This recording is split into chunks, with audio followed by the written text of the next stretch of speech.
Kepulauan Indonesia terletak di dalam Ring of Fire atau cincin api yang merupakan akibat dari tubrukan antara lempengan tektonik yang satu dengan yang lainnya.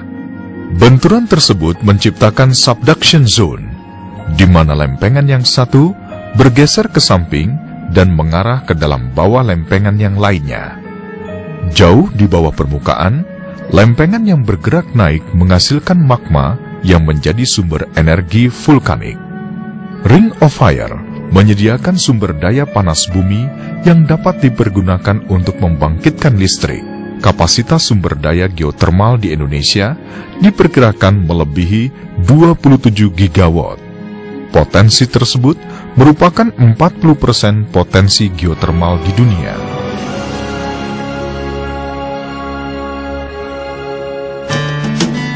Untuk mengenal lebih jauh perbedaan di antara keduanya, sebaiknya kita memahami terlebih dahulu aspek-aspek yang mendukungnya, seperti lingkungan pembentukannya, susunan batuan, reservoir, dan teknologi yang dipergunakan. Dilihat dari aspek lingkungan pembentukannya, lingkungan panas bumi dan minyak dan gas memiliki perbedaan yang mendasar, di mana lingkungan pembentukan panas bumi berada pada jalur gunung api atau volcanic arc yang biasanya terdapat di pegunungan dengan ketinggian tertentu.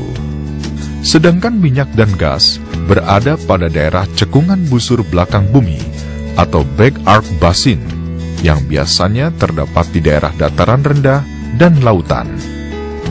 Melihat dari karakter tipe batuan yang menjadi dasar dalam sebuah pengeboran, batuan penyusun di daerah panas bumi berupa batuan vulkanik atau gunung api yang lebih keras daripada batuan di daerah migas yang biasanya berupa batuan sedimen yang relatif lebih lunak, sehingga umumnya operasi pemboran minyak dan gas lebih cepat dari panas bumi.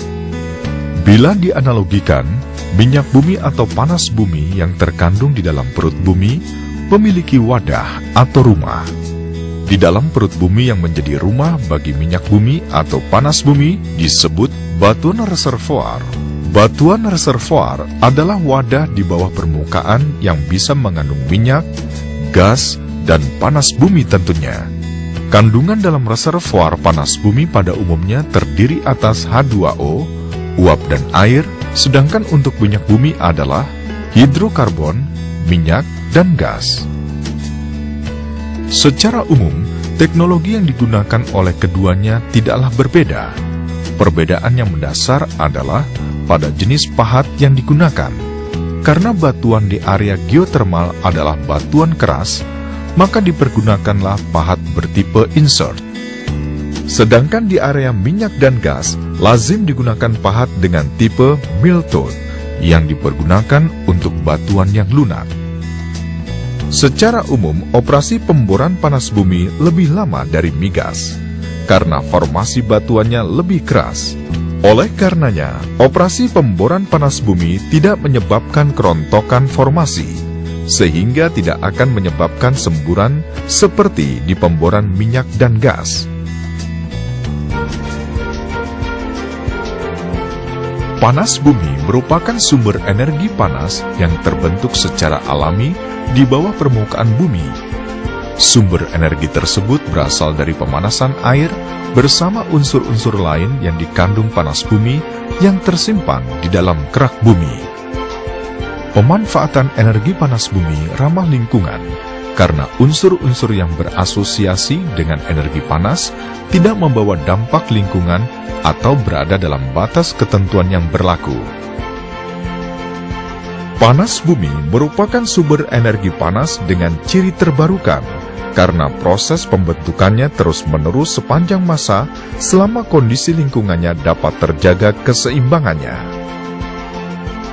Berdirinya pembangkit panas bumi tidak akan mempengaruhi persediaan air tanah di daerah tersebut karena sisa buangan air disuntikan ke bumi dengan kedalaman yang jauh dari lapisan aliran air tanah.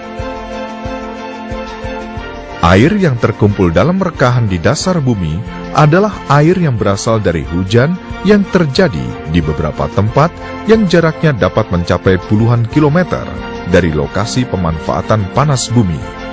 Setelah melalui perjalanan yang dapat mencapai puluhan tahun lamanya, air hujan tersebut akan sampai di lokasi pemanfaatan panas bumi. Limbah yang dihasilkan juga hanya berupa air, sehingga tidak mengotori udara dan merusak atmosfer. Kebersihan lingkungan sekitar pembangkit pun tetap terjaga, karena pengoperasiannya tidak memerlukan bahan bakar, tidak seperti pembangkit listrik tenaga lain yang memiliki gas buangan berbahaya akibat pembakaran. Pada prinsipnya, energi panas bumi merupakan sumber daya alam yang ramah lingkungan dan terbarukan, di mana uap panas tersebut diekstrak dari reservoir di dalam bumi melalui sumur reinjeksi, dan setelah dimanfaatkan, dikembalikan lagi ke dalam reservoir tanpa menimbulkan polusi yang berarti.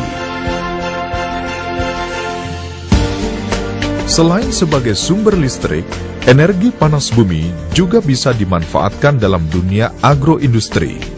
Sejumlah lapangan panas bumi Indonesia berdekatan, bahkan berada di daerah pertanian, peternakan, kehutanan, dan perkebunan yang membutuhkan energi panas dalam proses produksi maupun pengolahan hasil.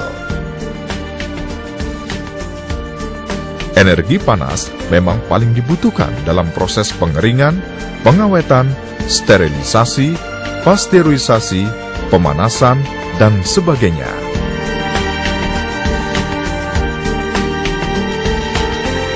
Energi geotermal, energi yang ramah lingkungan.